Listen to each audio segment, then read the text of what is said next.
Welcome back, my friends, to another episode of the Shema podcast.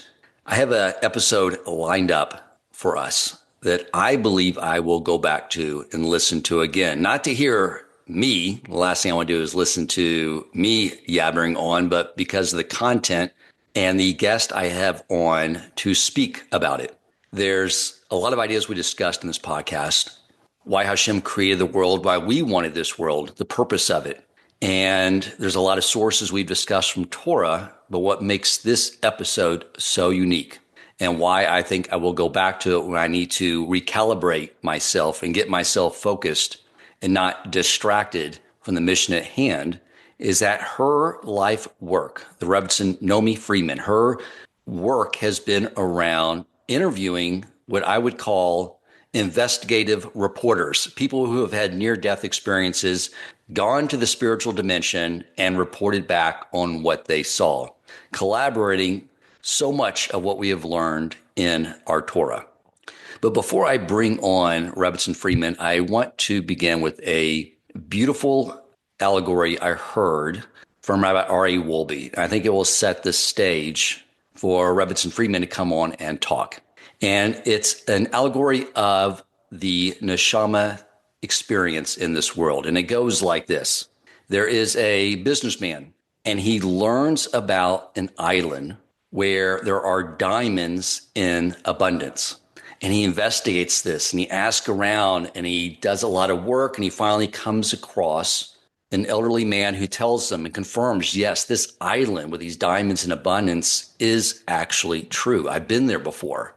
And the businessman says, can you take me there? And he says, I'll be willing to do that. In the spring is when I can make my journey. It's by boat.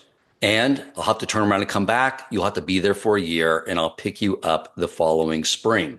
So the businessman goes back and he talks to his family and says, look, I'm going to be gone for a year, but when I come back, we will have so much wealth. It will be multi-generational wealth, and it'll be worth my departure for a year. The family wishes him on his way. He takes this journey by boat, and he lands on this island, and he gets off the boat and walks on shore. And as he was told, it's unbelievable. There are literally perfect diamonds just in mounds piled up everywhere. He can't believe his eyes. And he grabs a handful and puts it in his pocket, but he realizes, I'm hungry and I'm tired. So he walks into town and walks into an inn and says, I need a room. I need some food. Where can I get a nice meal in a room? And the woman says that she has accommodations for him there and that she shows him where a nice restaurant is. He says, how much will it be? And she says, it will be 2 coconuts. He's like, coconuts? I don't have any coconuts. I have all these diamonds. And she's like, we don't care about diamonds. That means nothing to us here. It'll be 2 coconuts. So he has to go out and he has to find a couple of coconuts to pay for his room and board and his meal. And the next morning he says, I'm going to be here for a whole year. I got so much time to acquire so many diamonds. Right now, I need to focus on coconuts.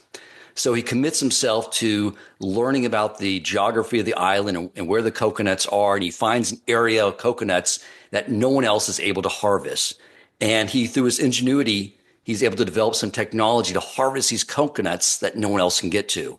And he starts to become very successful, and he hires people and he builds a business, and he ends up buying out his competition. And within no time at all, this man is the wealthiest man on the island, the greatest coconut production business in the entire island throughout their entire history. He's made a big success of himself. And then one day, someone says, there's a man at the port waiting for you. And he goes over to see him. He says, what can I do for you? And he says, don't you remember me? I'm here to pick you up and bring you back home. He's like, oh my gosh, yes. I want to go back home and see my family. Just a moment. Let me gather all my things. And he gathers all of his possessions, all of his wealth. He gets on the boat. He goes back home. His wife and children are there waiting for him. He gets off the boat and he's so excited. He says, you're not going to believe this. I am such a huge success. I've done so well for all of you. I am the wealthiest man now. And the wife's all excited. And she's like, that's amazing. Show me, show me. And he starts pulling off all his bags of wealth onto the seashore by the dock and starts dumping them out, showing her all the coconuts he's acquired. And she's looking at them. It's like, well, what is this? Like, these coconuts are so old, they're not even edible. He's like, no. The older they are, the more valuable they are. And she says, they're not worth anything here. What about the diamonds? And he's like, oh yeah, I forgot. I was there to get the diamonds. My friends, this is our life in this world. We come in this world to do mitzvos. They're diamonds. They're everywhere that we can pick up. And we get so distracted with our livelihood, acquiring coconuts, that we forget this. I see so many people that are so consumed with acquiring coconuts, they don't take the time to learn Torah and do mitzvos.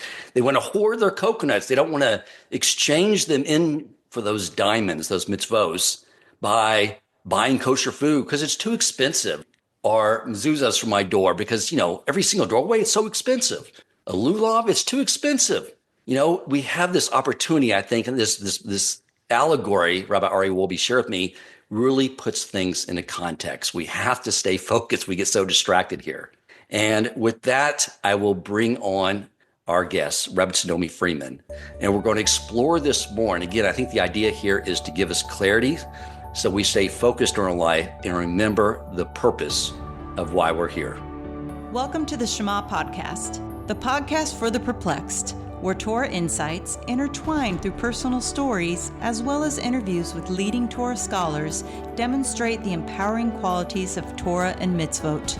For more great Torah learning through Torch, the Torah Outreach Center of Houston, go to torchweb.org. Now to the show. Rebbetzin Freeman, thank you so much for joining us. Thank you for having me, and thank you for sharing with us that beautiful mashal. I think what the stories you're going to share here are going to shed so much more light and clarity. Again, this idea is that you can read in the Torah, but when you hear it from people's personal experiences, I think it will bring much more clarity because this world is fraught with so much distraction. And, I want to begin by first discussing something that we've talked on this podcast about. Mm-hmm. We're in this world. If you look at, the way Hashem constructed everything, is there's two things he constructed in default, the neshama, and he constructed our body that runs by instincts. And the challenge, what the beauty of this world is that within the confines of those two diametrically opposing forces, that we have the opportunity to elevate the body and bring that neshama out in the world. And we know the body by default. I mean, we can look at the animal kingdom. I saw this very grotesque picture of a gazelle staring at the camera, which is sort of sad. The guy was taking a photograph of it, just staring at the camera in shock because on her backside were two lions just enjoying their lunch on her backside. No concern at all for the pain that they were causing the poor gazelle, right? This is animals by their nature. We know our body just prefer to sleep and just wake up to get some food. And, I had Rabbi Shor on to bring more clarity on the role of the Jew by reading Hitler's own words that he knew the purpose of the Jew in the world was to bring spirituality in the world. And he wanted mankind to return to being a species of animal, survival of the fittest. And we saw what they looked like when they resorted to being just animals. So we know what the body is like by default. So I would like to hear from you if you could tell some stories so we begin to really crystallize and understand and isolate what our neshama is like by default, and that we will have a better understanding of who we truly are and what we need to bring out into this world. Okay, so we have two sources of information on this.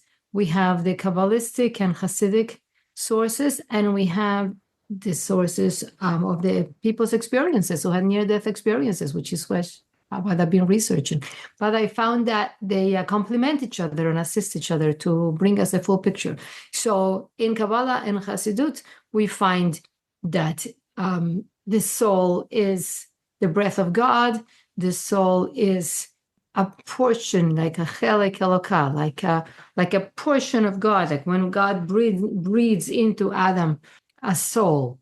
So it says in the Zohar that when you breathe, it's a superficial breath, but when you blow, you're blowing from deep, deep within you. So when the Torah says that God breathed, it doesn't use the word breath or breathe, but it uses the word blow. Ba'ipach be'apav nishmat chayim, and he blew into his nostrils as a soul of life, a spirit of life.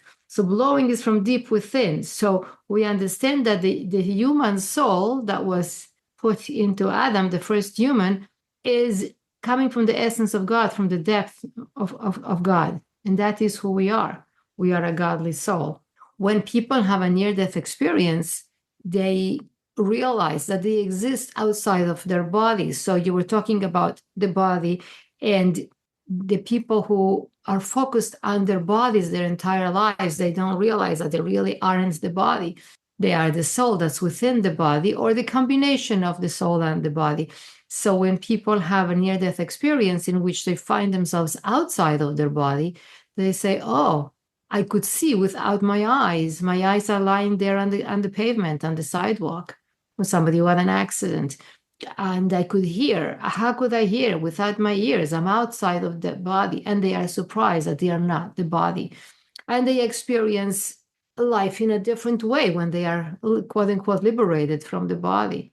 They feel the body was like a wonderful partner while they needed it to perform their, like you call it, their mitzvot in olam hazeh, in this world, to do what they had to do in this world. And some of them describe it that, well, it feels like at the end of the winter, when you put away your coat, but you're so grateful that you had a coat the whole winter and now you don't need it anymore and you hang it away in the closet. So at the end of life, I felt like, thank you very much to the body for having been my recipient, that contained me during all these years. And now I don't need it anymore and I can go on in my journey. That's how people feel about their body and their soul. So they are aware that the soul is their essence, who they truly are. And many of these people have the experience of meeting with others in the spiritual world or on the path to the spiritual world. You might have heard that there is a tunnel that people travel to from one world to the other, and they might meet other entities, which could be entities of light that we in this world call angels, or relatives or friends who passed away before them. And they will be pushing away with their hands and saying, not yet, it's not your time. In other words, go back, it's not your time. And one of the things that they add to that would be, you still have things to learn, or you have things to do. And it's interesting that there is no mention of detail. People are not told what it is that they have to learn or what it is that they have to accomplish or do, because we are each put here with a mission to discover for ourselves, to find, to seek, to investigate, and to find the truth, and to follow the truth, and to do what we have to do. So they are told by other entities, whether they're angels or relatives that passed away before them, go back, it's not your time. And sometimes they add, you have things to do, and or you have things to learn. So we understand the soul comes here with a mission to accomplish. Let me ask you a question. When they first realize that their essence is no longer attached to the body, they're no longer in this world, does that status feel comfortable to them as far as like, I know what this was like, and that life in this world in the body was something that was temporary and I'm back home now? Or do they have any experiences like that? Yes. Okay. So that depends very much on the person. If the person was a spiritual person, then the transition is very easy. It just flows. And if the person was, like I mentioned before, somebody who believes they're only a body, and when the body is dead, everything's over, then they could be surprised and shocked. However, the feeling outside of the body is usually a feeling of a great peace, calm, no longer in pain, no longer anxious, all of the things that come from the body, like pain, anxiety, suffering, and all that vanishes. So they are in a wonderful state that makes them, quite happy and content to be there. Most people do not want to return to their bodies unless they have compelling reasons to come back to life, like small children, or they're taking care of an elderly parent, and compelling reasons of that sort. But sometimes, many times actually, even people with small children, they find themselves in such a state of calm and joy that they don't want to come back to their bodies. There's a verse in the Talmud, I don't recall where it is, but it says that when a tzaddik dies, it's like pulling a hair out of a glass of milk. And when a rasha dies, it's like pulling wool out of thick of thorns. Mm-hmm. It's very difficult because they're so locked in to So this world. attached to the world, to the physicality and the world. Yes. Right, exactly. Yes. So the So transition depends on the individual. let's start here with if there is a difference between, of all the people you've interviewed with their near-death experiences, if you compartmentalize by Jew and non-Jew, if there is a difference. Okay. This is a very interesting question, and I will start with the similarities.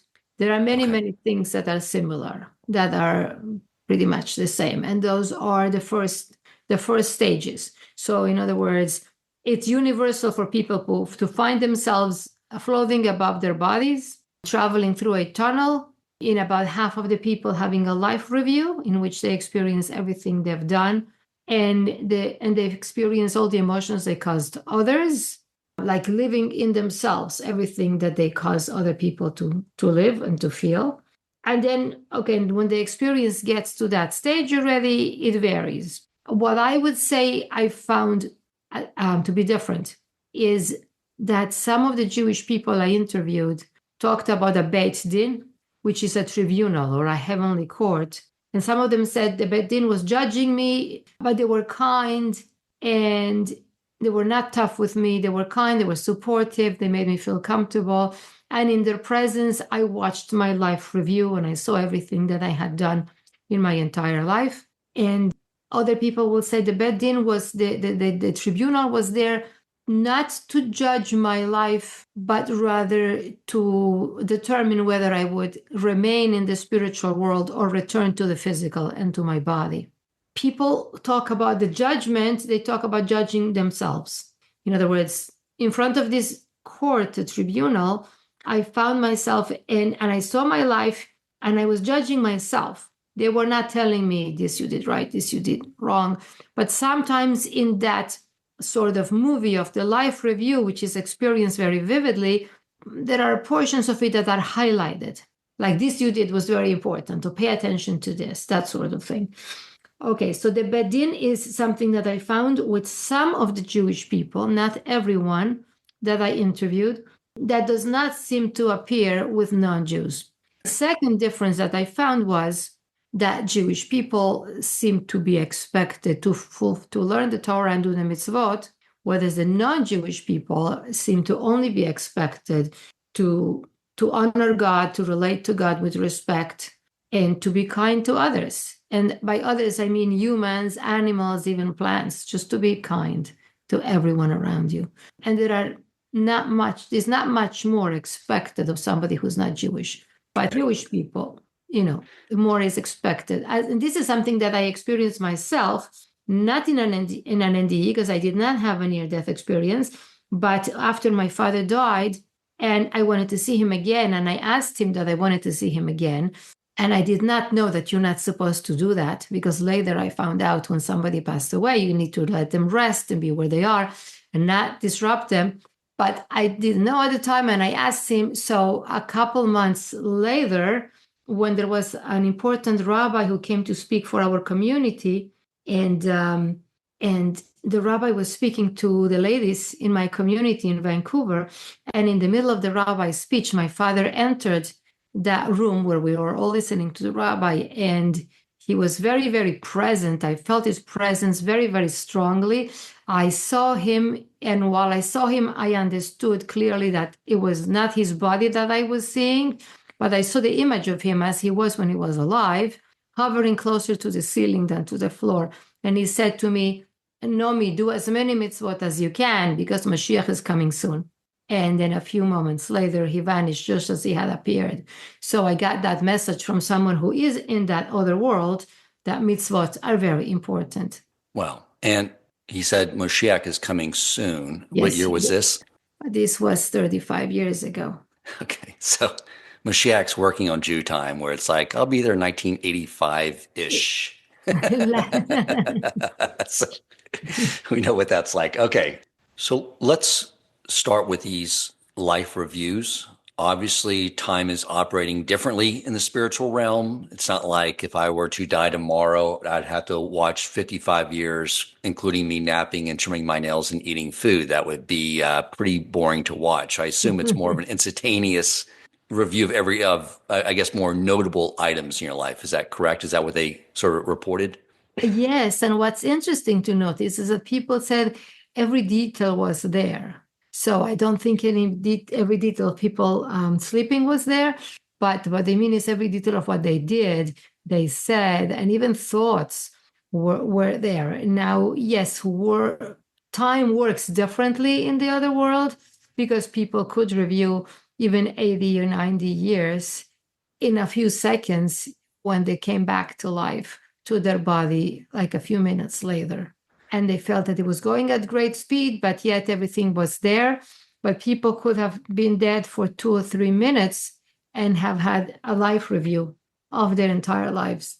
In general, the longer a person is dead, the more they experience in their near-death experience. So you're asking me about the life review. So yes, tell me what those experiences are like. 'Cause I know you've mentioned to me that the way they make other people feel is something they experience, which is very profound. If you could share some stories around that, that'd be great. yes, definitely. So let's start with one story of a 17-year-old who had a male, we'll call him Eli.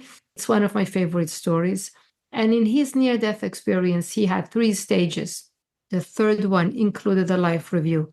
So the first stage was very, very transformational and impactful.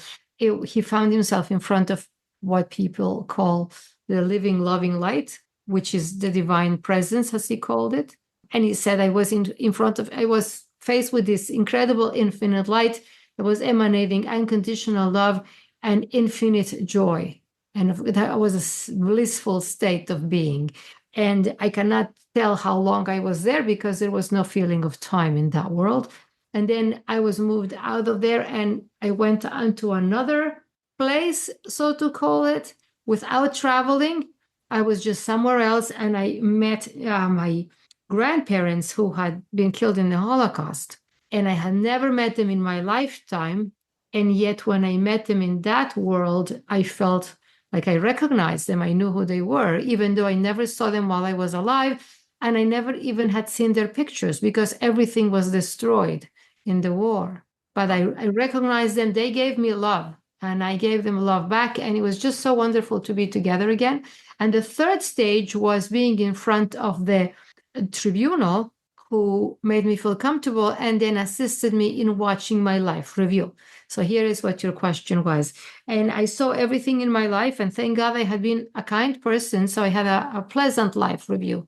And people who have a life review in general will say that as they felt every feeling they caused another person, if they were kind, generous, and loving people, they have a beautiful experience. And people who were selfish have a very painful experience. So our hero over here, Eli, had a wonderful experience. He saw his life review and he was happy and content. And then he says, but there was something that was highlighted. I was made to notice, look, pay attention to this. And it was the best thing I did in my life. So being 17 years old, one of the things that was shown to him was his school experience. And in his school, there were bullies. And Eli confronted the bullies to stop them from bullying the weaker children who were getting bullied. And that showed us the best thing he did in his life. Was stand up for to stand up to the bullies, to protect the bullied children. Yes, that was shown as the best thing that he had done in his life. Yes, another example of a life review would be a woman whose name is Diane Morrissey, and she was electrocuted in her bathroom with an appliance, I imagine. Maybe she had wet hands. I don't know. She said she was electrocuted in her bathroom and she died. She was all alone. And her soul traveled back and forth from this world to the next through the tunnel several times. And one of those times, she was assisted by an angel to watch her life review. And she was also young. She was 28 years old. And she saw her whole life. And she said 2 things that she had done were highlighted or, made to show differently or as more important. And she says one of them was when she was in high school, she worked in the evenings in a home for the elderly. And was there a woman who had no family, so nobody ever came to visit her, and she had no teeth because she was very old. So this woman liked to suck cookies as a night snack before going to sleep, and nobody would bring her the cookies because when she ate them, after she ate the cookies, she would grab the person's hand and kiss them all the way up their arm in gratitude. And since she had no teeth, she would slobber, which people felt disgusted with. So people would not bring her the cookies. But Diane Morrissey said, I love this woman as if she had been my grandmother. And I brought her the cookies and I did not care about the kissing. So when she saw her life review, she saw that this incredible act of love and giving was one of the best things she had done in her 28 years, sort of like getting a PhD from the top university or winning the $1 billion lottery or whatever. Look what you accomplished. And not only that, she said, I felt like God himself and all of the spiritual beings in the spiritual world that we call angels were all showering me with love and gratitude for my simple act of kindness. And I understood that this is what counts. This reminds me of the Perkei Avos. Yeah. I can't remember the exact wording about not looking over what you think is a small mitzvah because you don't know really what's a small mitzvah and what's a big mitzvah. Exactly. The small things here are so important there. So important. And they seem like both these happen too with really no one else recognizing what the person was doing. Mm-hmm. It was something they just did in solitude without fanfare around it. Absolutely. And the second time, the second experience that was highlighted in Diane Morris's experience was years later when she was driving her car down the road and she saw another woman whose car had stopped due to a malfunction. And this poor woman was trying to single-handedly push her car out of the incoming traffic into the parking lot of a supermarket. So Diane says, I double parked my car, taking a risk of getting a ticket or worse, getting towed. And I ran and I helped this woman push her car. And together, the two of us pushed her car into the parking lot of a supermarket that was nearby. And as soon as we finished parking her car, I ran out so fast because I was afraid of getting a ticket that she didn't even have a chance to say thank you. So basically, she helped a stranger who would never be able to pay her back. And that was an act of great unselfishness and great giving and kindness. So that she was shown in her life review that is amazing, amazing, amazing. And again, she felt a second time showered with gratitude and love by the creator of the universe and all of the spiritual beings in the spiritual world. So she understood that this is extremely powerful. So basically, she was feeling in herself what she had given to others, and not only to the one person that she benefited, but she said by all the spiritual beings, all the beings of light that inhabit the spiritual worlds, which is quite powerful because incredibly enough, they benefit from our acts of goodness and kindness as well. Wow, which completely aligns with everything we've learned, that our acts here have profound impact on the heavens. It seems like a small movement towards an act of kindness or service to Hashem.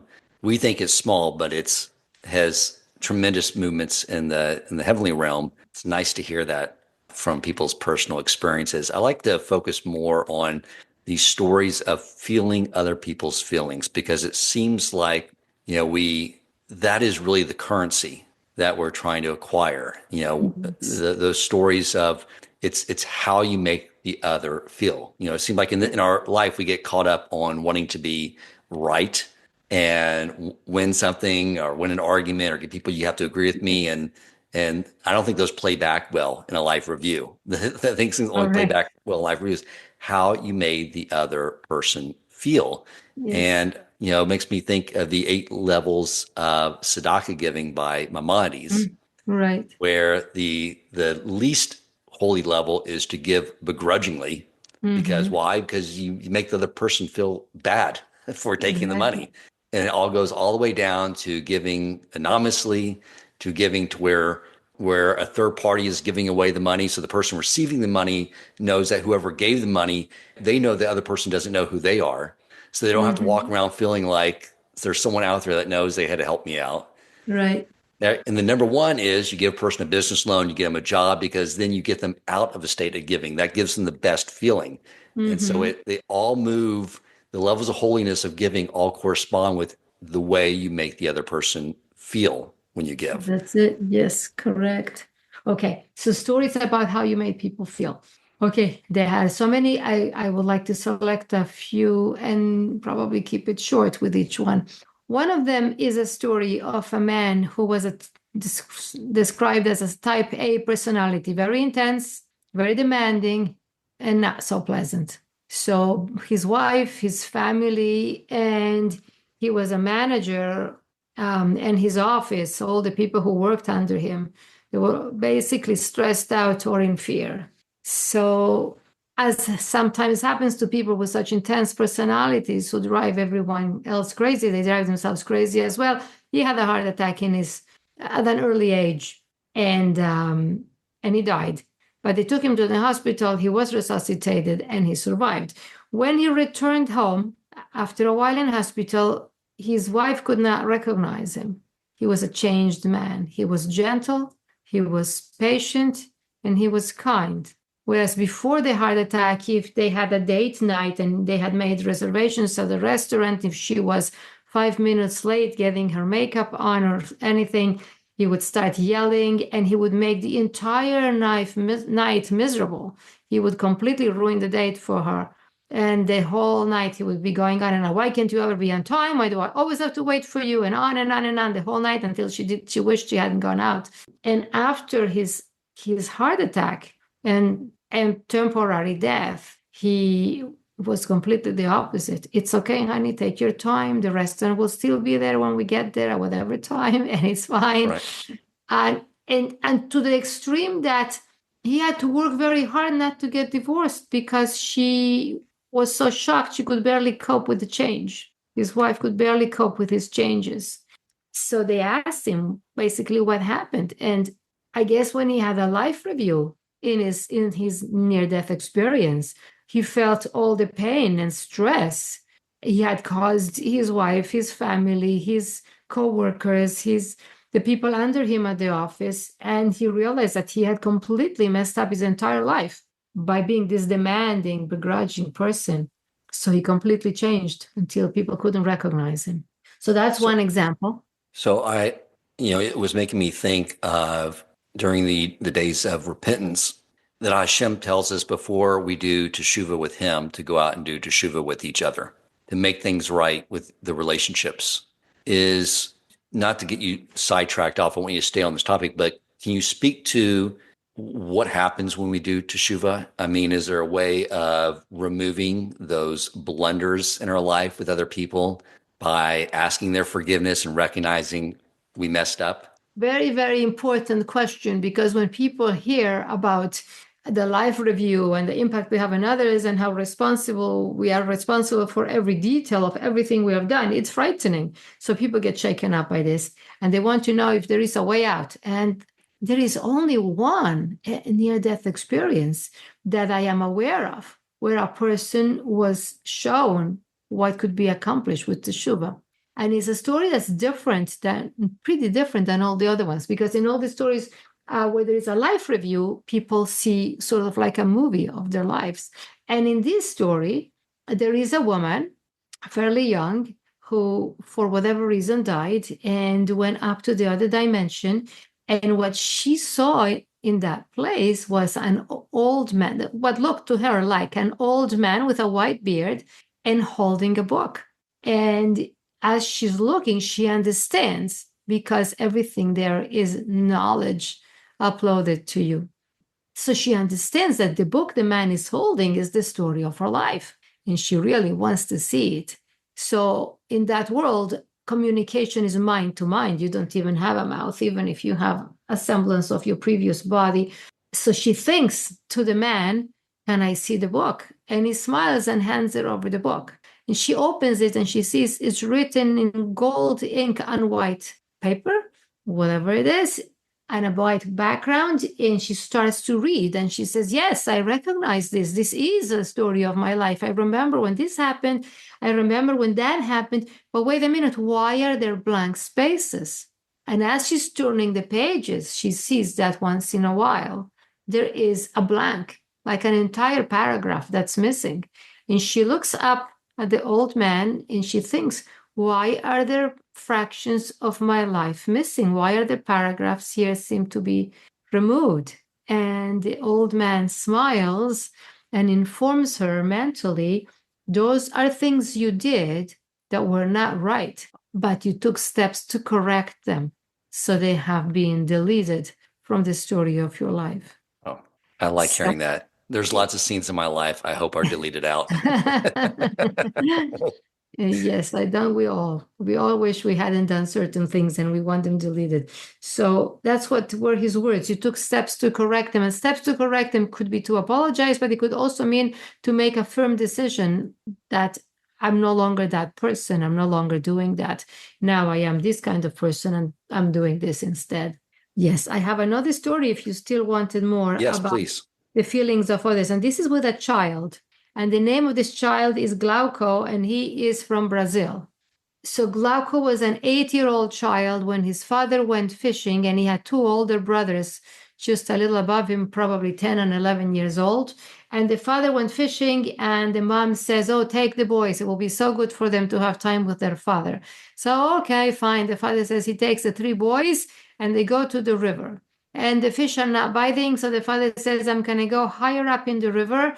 Come with me, and don't you dare go in the water because the river is a rapid and it's very dangerous. So don't go in the water.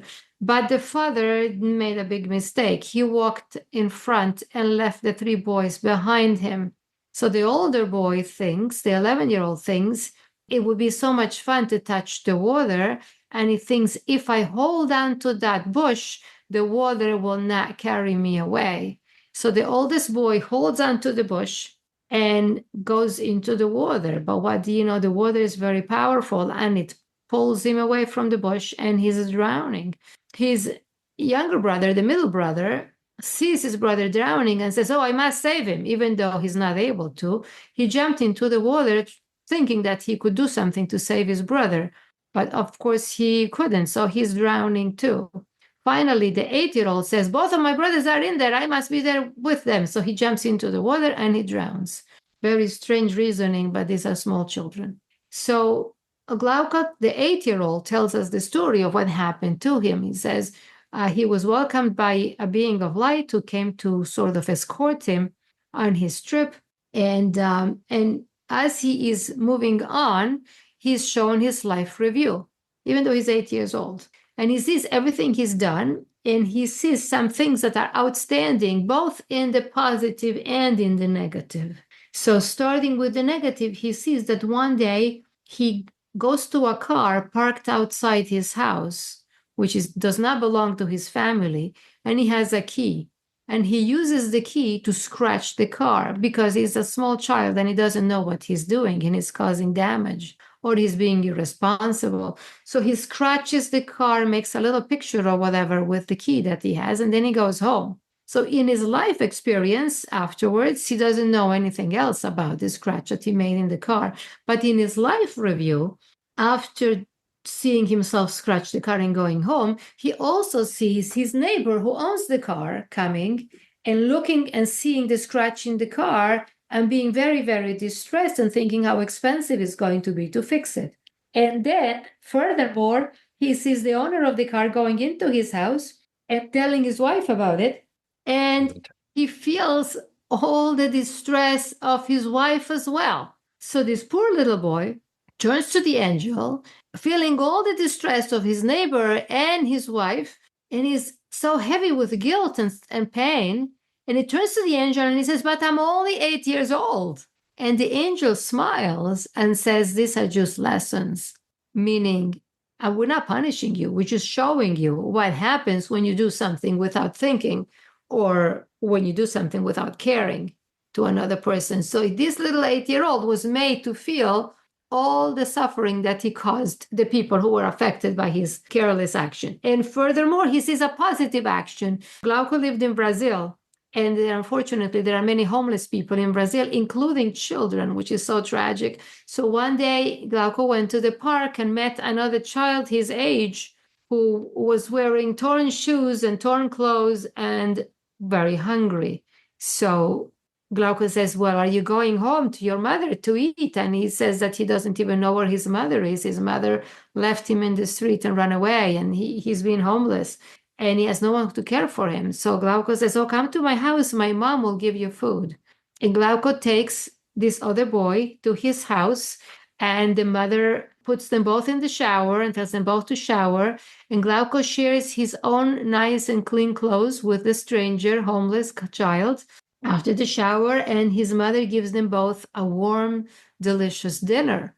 And the boy feels in himself all the huge happiness and feelings of warmth and being cared for that this other child is feeling because he brought him home, which is an incredible thing in terms of the pleasure and joy he is feeling. So in his life review, he saw both and he felt both. Now, there is one person who said, and when I mention there is one person, it's because it's important to notice that when it's a unique experience, you can learn from it, but you can't make a book out of it. In other words, because it's only one person who says this, you have to take it, with a grain of salt and understand that not everybody says the same thing. But this person said, I felt in my life review all the joy and all the pain I had caused all the people in my life. From my parents, my siblings, my teachers, and my spouse, my children, the strangers in the street, every person I ever interacted with, especially close people and especially people that you see once in your life. And I understood that it was like a bank account where all the joy would be there and all the suffering would be minus from the joy. And my forever after would be the results of that. Sort of like a... And it's a chain reaction, like you said, like the young boy. By the way, did him and his brothers all survive? They all survived. It was amazing. Okay, thank God. They all survived, and he didn't even want to come back because he said to the angel, I don't want to come back. It's so nice in this place outside of my body. Whatever he said, I like it so much here. I don't want to go back to my body. And the angel showed him the pain his mother would go through by losing all her children in one day. And when he saw that, he said, okay. And so he felt someone pushing him out from under the water. And he saw the police looking for him and his brothers, the police and other people looking for the three boys. And when he emerged from the water, they said that can't be him because they've been underwater for 15, 20 minutes. They can't possibly be alive, but he was. Wow. So that when he said that the pain he created the man who owned the car, he felt that pain. But then when that man went and told his wife, that created pain through the wife. So it's like this chain reaction. Absolutely. That we never know whether a positive act leads to another positive act or a negative act leads to another negative act because of chain reactions that we can create in this world. Very much so. And it's also this is a very important part of the near-death experience that's spoken about by many people. They call it the domino effect or the ripple effect, like when you throw a pebble into a pond.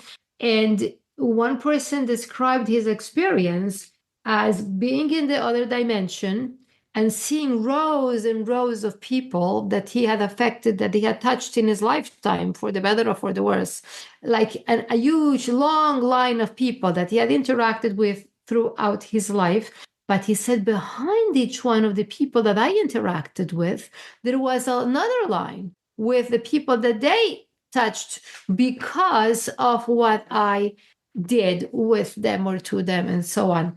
So you see a long line of people that you interacted with, and behind each one of those people, there is another line. So like thousands of people. And sometimes we don't even realize. Like you can be a doctor working in a doctor's office, and you can be in a bad mood because the insurance didn't want to pay for something big, or who knows what. You can be in a bad mood. And so your next patients that day, you might be unkind to them and impatient. And then they go home feeling terrible, and they behave like that with their family. Or the patient could be a teacher, and the teacher goes home and he or she has 25 students and they're in a bad mood because the doctor was in a bad mood. And the ripple effect is huge. It's huge, and you're held accountable for it. I know like the laws of Lashon Hara, it's one of the things that's what the Rav and the Armenian teaches from. It's a lot, because it's like so easy to say things, but it's has such a negative or positive impact, just purely our speech. Yes. So basically, just to wrap up this whole, when the life reviews and the positive feelings, I mean, I think we walk away with much more clarity that how we interact with others is so profound.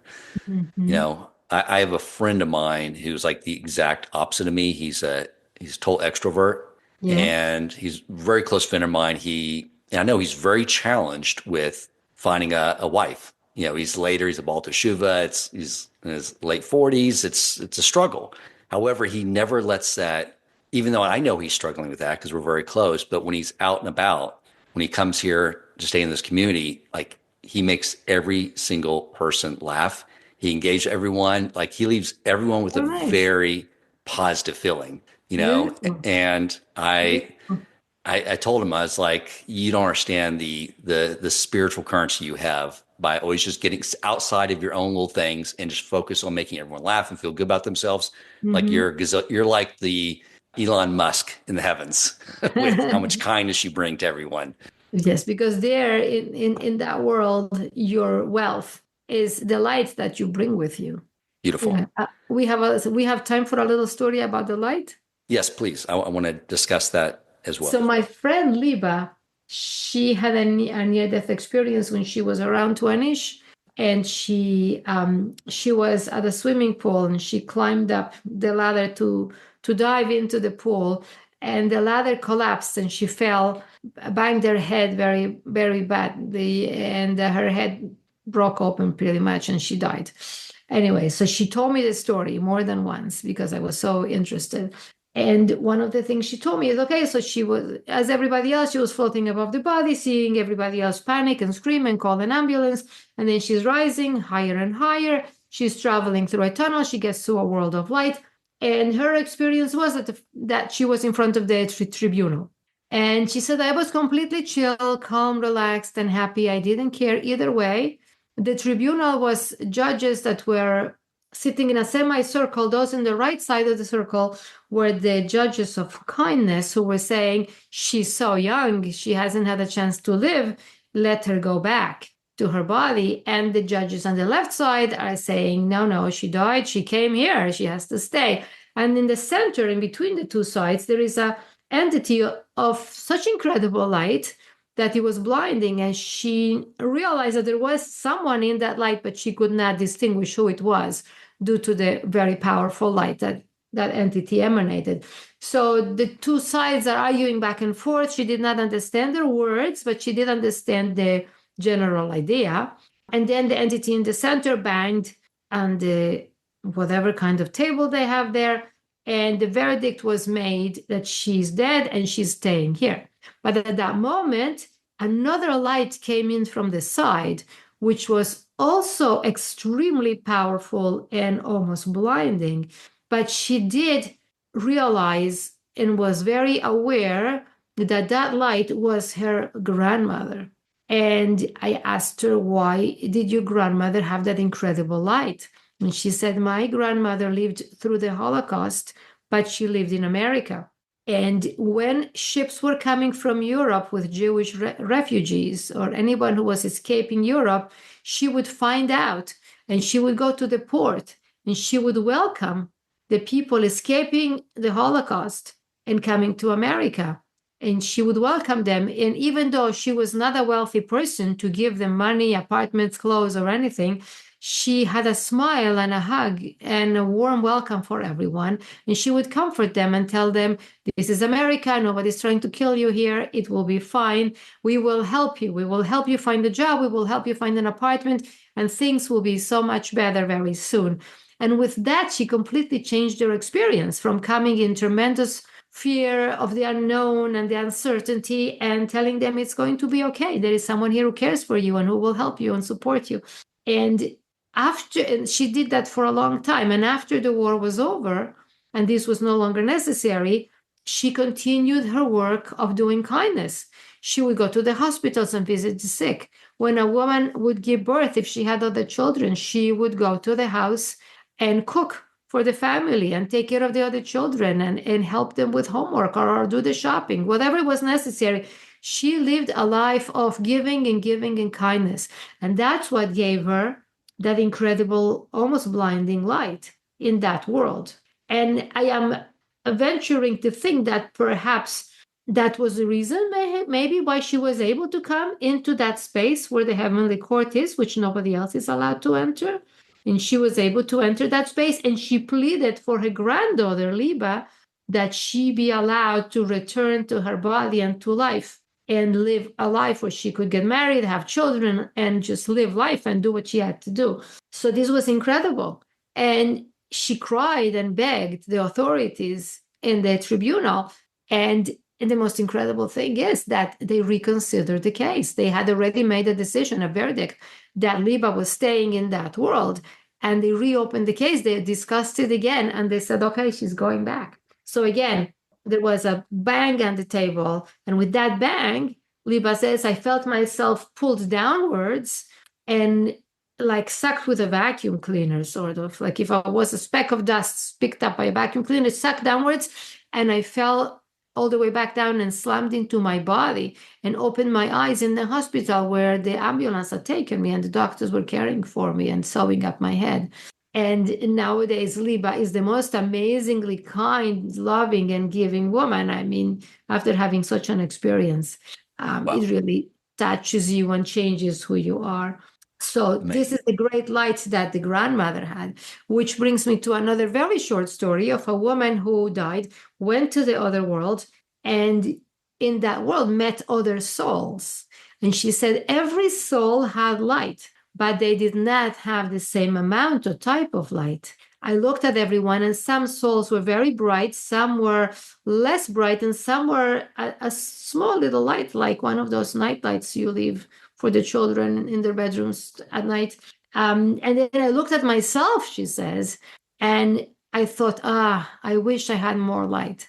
And I understood that to acquire more light, I had to do more acts of goodness and kindness and more mitzvot, basically, more good deeds. Amazing. Do you have other stories like the one you told about Ellie that was standing in the presence of the creator of Hashem that you can share what that experience was like? Yes, not too many people who have had an NDE report to have been in the presence of what they call the living, loving light, which they understand to be the creator. But yes, there have been others who did. One of them is a woman from Israel called Rachel Noam, and she wrote a book years later telling of her experience. Her book is called The View from Above. The View from Above by Rachel Noam. A small portion of the book could be found at Chabad.org, because I'm saying this because last I checked, the book was out of print. It is in English, but it was out of print at the time. Anyways, Rachel Noam is a woman who was brought up in an anti-religious kibbutz in Israel, where she was taught that there is no God, that that's an old-fashioned belief, and we no longer believe in that. But her grandmother was also a Holocaust survivor, as in other stories. And her grandmother told her, I know that there is a God. So she grew up as a child with this conflict, but she loved her grandmother very much, and she wanted to believe her. Anyways, when she was in her mid-teens, one day after school and after doing her responsibilities and her jobs for the kibbutz, she liked to go and sit on a hill and watch the sunset. So she did. And as she's watching the sunset, Rachel or Rachel thinks, there cannot be such incredible beauty, such incredible art without an artist. There must be a creator. And in all the innocence of her young years, she looked up to heaven and said, God, if you exist, I want to see you. Little did she know that a few years later, after she left the kibbutz and she was in university and she was walking down the street, in Tel Aviv, she walked past a construction site, and from the fourth floor, a huge beam fell down straight onto her head and killed her. So next thing she knows, she's looking down at her body from about 10 feet above it. And she's looking down and saying, how could I see my body on the street and all the people if my eyes are down there on the sidewalk? And how could I hear all the people screaming if my ears are there? And then she starts to rise higher and higher until the scene below is very small, and she goes to another dimension, and there she met the living, loving light, which is what you were inquiring about. And in that experience, she said, the experience was so incredible. The love I received was so powerful that if you put the love of every loving mother in the whole of earth, and you added up all the love in the world, it wouldn't be enough to compare to the love I received from this incredible light. There was an infinite and unconditional love given to me by this light. So she did have that experience, but she says, and at the same time that I felt unconditionally and infinitely loved, I also watched my life review, and I was so disappointed. I felt she didn't get to, I saw myself, but I related to me as she, because I was watching myself, and I thought, what a shame, what a wasted life. She didn't get to accomplish anything with her years. And I had a huge crisis, because I felt that I wanted to stay in that pleasure of the loving feeling of the infinite unconditional love and the tremendous joy that comes with it in the presence of the light in that world. But at the same time, I felt that I had wasted a life that was given me.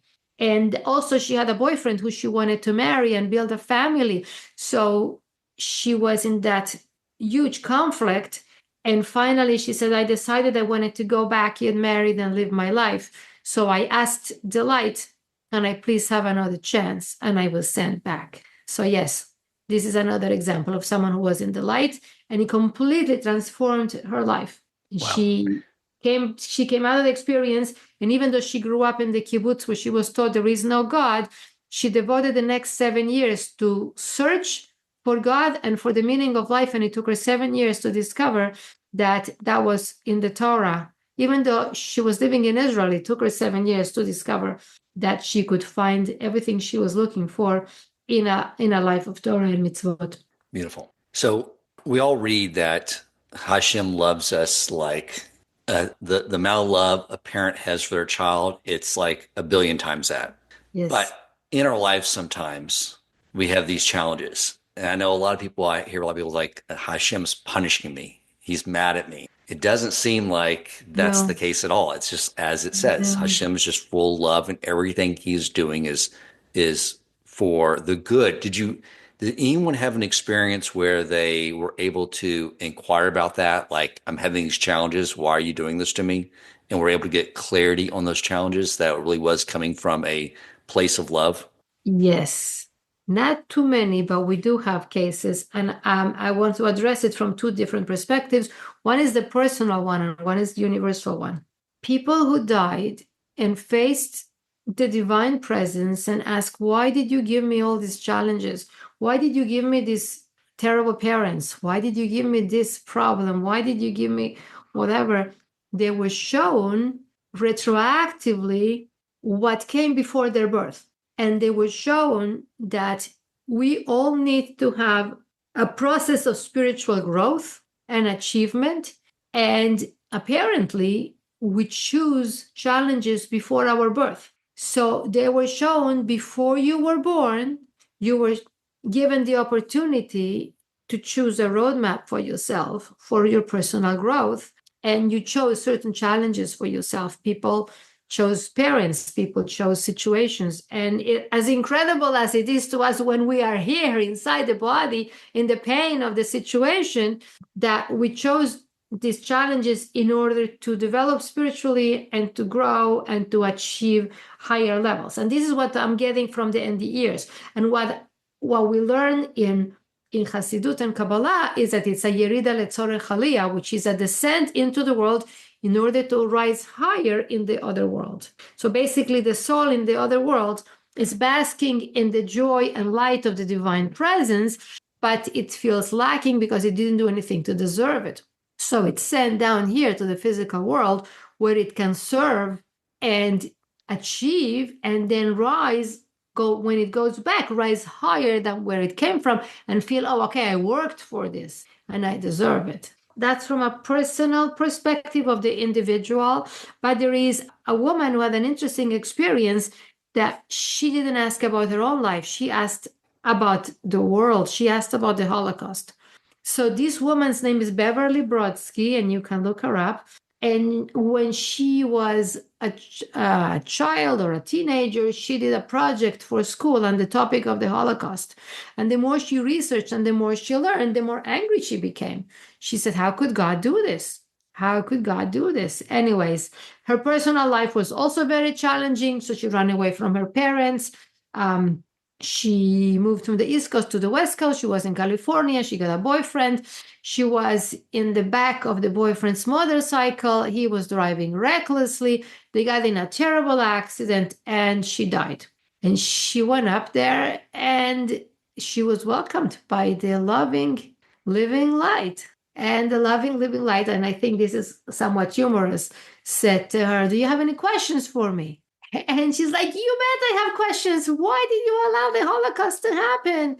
And I'm so angry and so many questions. And she says, I was uploaded with all the information and I understood the reasons for everything, Holocaust included. And I had been angry about the Holocaust for many years. At this point, I received information that made me accept and no longer be angry. And I was also told this information does not belong in that world. So when she went back to her body, and she had to be in hospital for a long time, and it took her very long to heal. She was in a lot of pain and whatever. But when she came back to the world and to her body, she said, my anger had vanished. I knew there was a reason for everything, and I was okay with it. What the reason was, I was not able to recall. I was told this information does not belong in the physical world. And I don't know that every challenge we encounter is something that we chose for our life roadmap. I don't know. I don't want everyone to think that and be angry at themselves. But everything that's in our lives is meant for our growth. And the more we relinquish the desire to control every detail and we turn to God with love and with trust, like a child in the arms of the parent, and say, I know that you're doing this for my good. Now make it evidence that it's God and make it only revealed God, the better it gets. So in other words, instead of being angry, I suggest just accepting and asking God to make that which is looks to us like not good, even though it is good, but it looks to us like not good, to become a revealed good that we can also perceive that it is good, so that our lives will be easier and, we can achieve other things and we can achieve more. Okay, so I'd like to focus now on the last part of this podcast. We covered a lot, but we have to cover this, is that you just shared sort of an example of like the Kabbalistic parable of the bread of shame, that we wanted this world, we wanted the opportunity to reciprocate the love back to our Creator. Because in that realm, there's no way to reciprocate. You just receive and you have no way to reciprocate love back. So the whole purpose of creation, the whole purpose of life is about our relationship with our Creator. That's the foundation. So I would like to talk about, as far as during life reviews, or more importantly, with the based in, about as far as fulfilling a mitzvos, learning Torah, about the nature of our relationship with our Creator. How is that brought into the fold during either the life review or with the heavenly based in? I would like to clarify. A near-death experience is not a death experience. Okay. So a near-death experience is an experience in which a person is dead physically, like there is no heartbeat, no breath, and no pulse, and they go on to the other world, but they return. which is not the same as a death experience in which a person dies and does not return. Right. So in a near-death experience, even though the person does experience many spiritual things that transform their lives because they're made aware of things that they don't know when they are here, nonetheless, this is not the real final experience. Right. Okay. So many of them said I was in front of the tribunal and they were judging me to decide whether I was staying there or coming back. Or they were showing me my life. And then I said, oh, but I'm so young. I haven't lived yet. I want to go back, or I don't want to go back, or whatever it is in each case. So I do not know of people who were asked those questions, but I want to point out that I believe that near-death experiences are happening today to help us little humans on the planet to wake up and realize what's important and what we should be doing. In other words, I think that because today we don't have the biblical prophets that we had thousands of years ago, and we don't have the great, in a physical body, the great leaders like Abraham and Moses, so that today we need some kind of awakening and inspiration. And I think that the Creator's way of communicating with us today, one of them is through the near-death experiences, because they're being experienced in such great numbers throughout the world. This is what I saw, and so on. But I believe that the questions that the Talmud tells us are asked of the person are more likely to be happening to someone who's meant to stay and not return. Okay, gotcha. With that said, there is a question that people reported they were asked, or rather two questions. One of them, which some people were asked in the presence of the light, was, and this shakes people up, what did you do with the life I gave you? Imagine you just get out of your body and you travel to another place and you are in front of this incredible, infinite presence of light, and you show in your life review and you see, I didn't do that great. And it's a little bit, unsettling.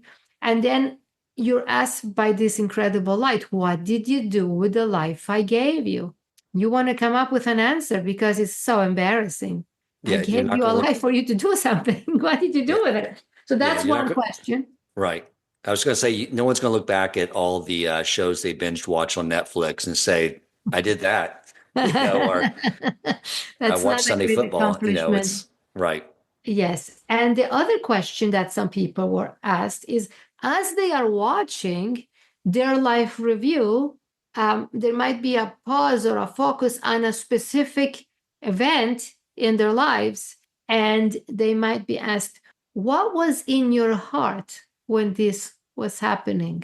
Or what was in your heart when you were doing this? Meaning that your intention is so important. Did you do that because you wanted to help this person, or because you wanted to ask them to help you afterwards? Was that your intention pure? Were you really trying to serve? Right. Were you being honest, and so on? So that relates a little bit to the questions from the Talmud that you asked as well. Yes. Yeah. Because a lot of people will be kind in more of a quid pro quo fashion because they want something in exchange through the relationship. But that doesn't count in the heavens. They don't, it's about so if you did something good, it still counts, but your intention counts as well. And this is a little bit frightening, which is people have said in that world, intentions are as visible and clear as actions. Just like in this world, you can see what somebody else is doing. In that world, you can see when they did it, what was their intention. So in this world, our thoughts are hidden. And I've talked a lot on this podcast about, everything begins with thoughts. They're very important. I think you've mentioned stories where that is something communicated to people, right? That the power of the thoughts they hold, whether they're positive, whether they're negative, are those things people have reported back on as far as something they need to work on? Everything counts, your actions, your words, and even your thoughts, because your thoughts have power as well. Of course, it is much more difficult and it requires a tremendous amount of work to control your thoughts, but it's possible. So another interesting thing is that what is expected and demanded of you is proportional to the opportunities you were given. So if you never heard about a certain mitzvah, okay, so you're supposed to learn, so you do know, but if you never heard about it, you might not be expected to fulfill it. But everybody knows that you should be kind. Everybody knows you should respect your parents. Everybody knows you should give charity. Everybody knows. So that is absolutely expected of everyone. And it's also expected of us to learn so that we will know everything that we are supposed to do. Yeah, but there is kindness in the judgment. In other words, it could be too frightening for us to know that we'll be judged for our thoughts, but we are expected to do some work towards refining our thoughts and controlling them, which we are able to do. Right. Okay. Did anyone that you interviewed have a negative experience? Unfortunately, yes. To put that in context, apparently, approximately 5% of the population has an NDE experience, and from those, somewhere around 5% has had a negative. So from all the people who had a near-death experience, apparently about 5% have a negative experience. Negative experiences vary very much, as each person creates for themselves an afterlife according to their present life. In other words, just like you build a house with bricks and with actions, so you build your afterlife with whatever you are doing today and throughout your lifetime. So I'll give you an example of a negative experience. There was a physician who was his specialty was that he was an anesthesiologist, and he died, and he found himself in hell. Now, you wouldn't think that a doctor would go to hell, because doctors are people who help others. And that is something very positive. And all those who help others have an amazing, good time there. So what happened? So the doctor himself, he says, why am I here? And it was communicated to him mentally, a message. He doesn't know exactly from where, but this was the answer he received mentally, because every person you met, your thought was, what can I get out of them? In other words, what can they do for me rather than what can I do for them? So that's what he was informed of. Your intention in meeting every person was in getting something out of them, was very, very selfish. In other cases, the experiences are very, very varied. One woman called me. She wanted to know why her brother had had a negative experience, which I couldn't answer because I don't know her brother. But she said her brother had died. I don't think it's relevant, but they were not Jewish. But I don't think it has to do with being Jewish or not Jewish.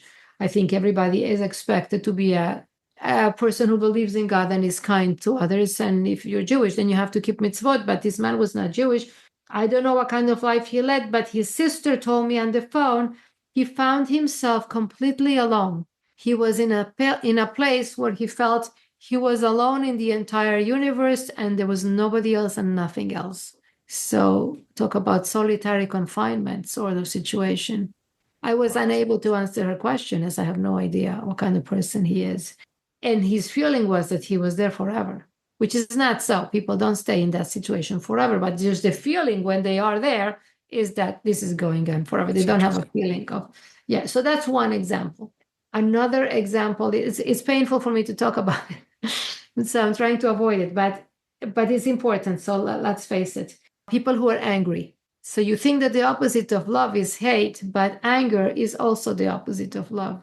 Because when you are angry, you don't show love, you show anger. So there were experiences of people who died, they came out of their body. Okay, so this man was in the hospital, and his wife was sitting next to his bed, and he died. And as he's out of his body, his wife doesn't know that he died yet. And she keeps on talking and talking. And a male nurse came in and said, why are you talking to him? He's unconscious. He doesn't know a thing you're saying. And she was trying to talk to her husband to encourage him to come back. And this male nurse made fun of his wife and said, stop talking to him. He's unconscious. He can't hear. He can't understand anything you're saying. So the man was actually dead and out of his body, but the words of the male nurse made him angry. And apparently he was by nature an angry person, because that which you have practiced every day of your life is going to continue being a part of who you are. So since he was an angry person, he became angry at the male nurse who didn't know he was dead. And when he became angry, he was suddenly not in the hospital room anymore, but he was in a place of fire.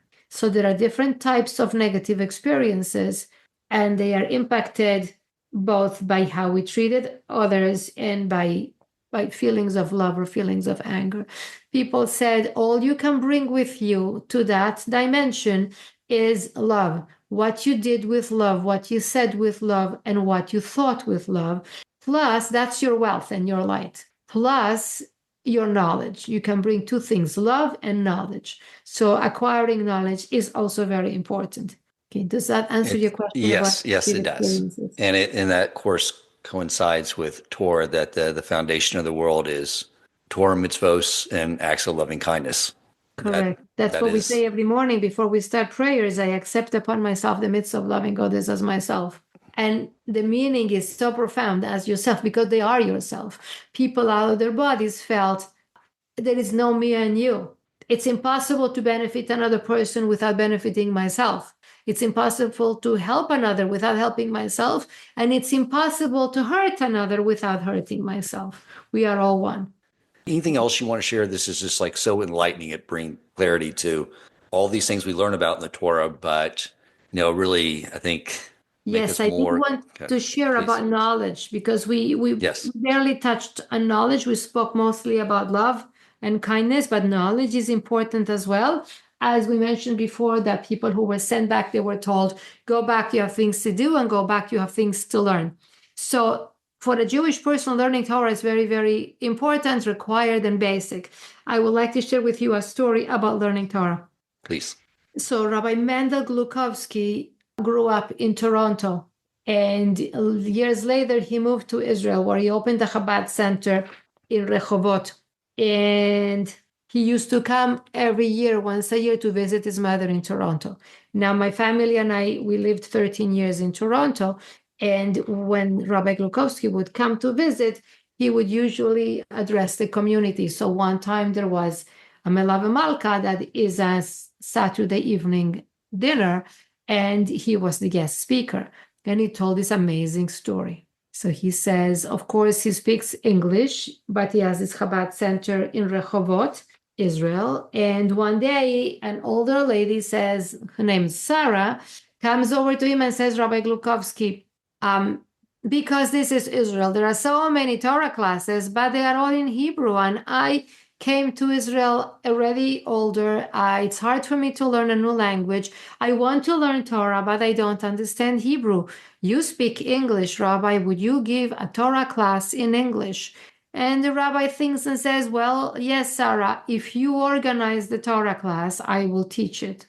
But you'll do the job of getting the people. She says, yes, I will do that. So Sarah got on the phone and she called all the people she knew in the area who spoke English, informed them that there would be a Torah class once a week with Rabbi Glukovsky. And the class got going. And people came, they learned Torah in English. They benefited from the class. The rabbi was great. They all became friends. They had their own Hanukkah party, their own Purim party. When they had problems, they came to the rabbi. Thanks to this class, so much good came. Years passed, and the class went on for years. And one day, Sarah came to the rabbi and said, Rabbi Glukovsky, I've come to say goodbye. And he says, why? Where are you moving to? What's happening? And Sarah says, well, I've gotten too old to live alone. I need to move in with my son in Tel Aviv. He will take care of me. So he says, oh, Sarah, we will miss you so much. Good luck and atzlacha in everything. And that was it. He did not hear from Sarah for 2 years. After 2 years, he got a phone call. It was Sarah's son, and that frightened the rabbi. And he said, how is your mother? The son informed Rabbi Glukovsky that his mother had had a health event that left her in a coma for 2 days. And she is in the intensive care unit. And the doctors have told him that his mother might have maybe 24 hours left to live. But he says, Rabbi, my mother opened her eyes. She regained consciousness And the first thing she said is, where is Rabbi Glukovsky? I need to talk to him. So Rabbi, will you please come and visit my mother? And we need you right away. There's no time. So the rabbi was shocked. He said, of course, I will be there. He took the details about the hospital. He turned to his secretary and said, cancel all my appointments for the rest of the day. He jumped in his car. He drove to Tel Aviv. He came to the hospital. As a rabbi, he was allowed to enter the intensive care. He came to this woman's bedside. She was a very, very old and weak lady. She opened her eyes and saw him and smiled. And he said, Sarah, how are you? How are you feeling? And Sarah said, who cares how I'm feeling? It's not important. She says, Rabbi, over the course of the past 2 days, I have been to the other world and back. When I was there, they showed me my crown. The centerpiece in my crown is a beautiful precious stone. It's the Torah class in English that you teach and I organized. I wanted to talk to you, Rabbi, to ask you, please don't stop the Torah class in English. At this point, the rabbi almost died because he was so shocked to hear this. And he composed himself and he said, Sarah, as long as people attend, I will give that Torah class in English. And he did. He visited with her. He left. And Sarah did not live to see the next morning. And she left us with such an incredible gift that we know that she has a crown in the other world. And apparently the precious stones in her crown are made of for good deeds. And the centerpiece is the Torah class she organized, which shows the importance of learning Torah and helping others to learn Torah. So yes. Amazing. Wow. Anything else you think is important to share? That was very profound. One thing that we have not talked about is so much. One thing that we might have not talked about is faith in God and prayer. So we can touch on that very briefly. Yes, let's talk about our relationship with God and prayer and faith and those things, since they matter so much. Yes, there was a girl who was having a 13th birthday. I did not interview her. I read her story. On her 13th birthday, she had her friends over, and her parents and her friends celebrated her birthday. And then her father and mother went out to have some private time. And they left the 13-year-old girl with her friends in the house. Upon her parents leaving the house, this girl announced to her friends, now that I am 13, I'm a teenager, I'm no longer a child. And therefore, I decide that I could drink. My father drinks alcohol every night. And now that I am no longer a child, I will have my alcoholic drink. She took a large 9-ounce cup and filled it up with alcohol she found in her father's collection. And she downed the entire 9 ounces of heavy alcohol at once. And she died. She fell dead right there in front of all of her horrified friends. She died within minutes because her body was not equipped to deal with 9 ounces of alcohol. The friends called the parents. They didn't know what to do. They're panicking. The father was so angry, he didn't want to come to the house. He didn't realize that she was dead. He thought that she had fainted. Anyways, in the meantime, the girl is dead. She is hovering above her body, and a spiritual entity that we will call angel for the sake of clarity, the angel comes and says to her, come, let's go. And she says, go where? And he says, well, you're dead. We're moving on to the other world. And she says, no, I can't die. I'm 13. And the angel says, well, you can't be in that body. It's gone. So she says, no, I must go back to my body. I must go back to life. I'm only 13. And she's arguing with the angel. Good for her. And the angel says, listen to this. The angel says, that body is too damaged. It cannot continue living. And she replies with incredible wisdom for a 13-year-old, even though she did something so stupid. She replies, there is nothing impossible for God. And with those words, she went back to her body and she lived. She was in a coma for days. She was in a coma for days and days. And everybody was terrified and horrified at what happened. But her words were, there is nothing impossible for God. And with that, she was allowed to return to that body where the angel had just declared too damaged to continue living. So her faith was so powerful, and it accomplished what even the angel thought was impossible. That's in regard to faith. And then there is prayer. So prayer, there is two kinds of prayer. There's many kinds of prayer. There is a prayer in which you read prayers in a prayer book, and there is a prayer in which you just talk to God like your best friend and open up your heart. And the deeper the prayer, the more it's coming from the heart, the higher it reaches. And we'll have an example of a person who out of their body and traveled to the other dimension, and they were shown planet Earth from the distance, like an astronaut, sort of. And they see planet Earth, and they see little dots of light all over the planet. And a voice communicates to them, see those little dots of light? In every dot of light that you see in the world, there is someone praying. And then the whole planet Earth lit up, and the voice said, if everyone would pray, it would look like this. And the whole planet was lit up like the sun with light. And then the lights went out, and only the small little dots of light remained. And the voice communicated, but it is not so. In other words, not everybody prays. There is also the story in regards to prayer. There is the story of a rabbi, Rabbi Gaizinski, Chabad rabbi in Great Neck, New York, who was dead for 40 minutes. That's 40 minutes from a heart attack. And he told many things upon his survival. And one of the things he said was, while I was out of my body, so many people were praying for me to live and to be well. He said, I heard every voice and every word of prayer uttered in my behalf for me to live. Wow. And we know that prayer is very powerful, and it could change the reality of the world. So for those who think, and at some points I even thought this myself, why would such an infinite, incredible God care that a little speck of dust like me is saying something? But that's the answer. He cares. He loves to hear our prayers. And he wants to hear from us like children talking to their father, like someone talking to their best friend. So just in addition to the prayers that you might read from a prayer book, just talk to God and pour your heart out. He wants to hear from you. And your prayers change the reality of the world, just like your faith and the faith of that 13-year-old girl. Amazing.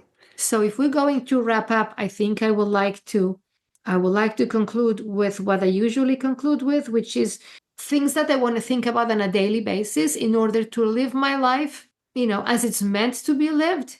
And Yes. those are two things. What my father said to me when he appeared to me a couple months after his death, which is do as many mitzvos as you can because Mashiach is coming soon. And I think that what he meant by that is I wanted to know that he was okay, and he wanted me to be okay because he's my loving father who wants the best for me.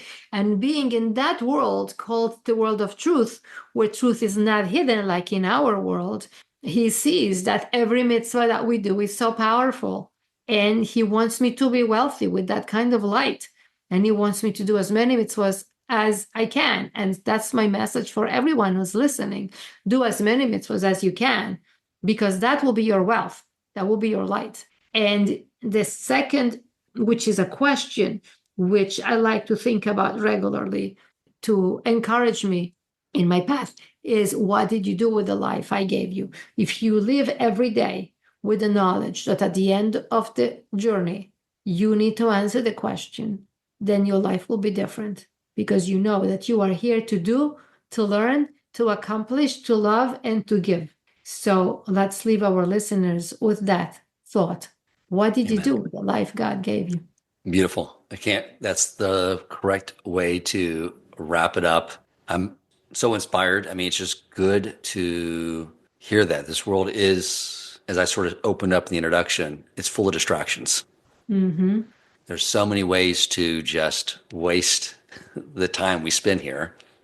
And like I said, like your father said, like I said in the parable, there's diamonds, there's mitzvos all around us. Yes. That we just take the time to grab as many of those as we can, focus on our interactions with others at how we're making other people feel. I think that's so profound. It's so obvious, but it just gets lost somehow. It's easy to forget. Yes. These stories really help bring it to the forefront of our mind. May they always stay there so we can all accomplish our true potential in this world. Thank you so much, Rebbetzin. I really appreciate you coming on. And it's important for our listeners to share this information with others so that they will benefit as well. And then we have the ripple effect. You benefit from all those who you touched. Yes, please, as always, share this podcast. I think this one is extremely profound.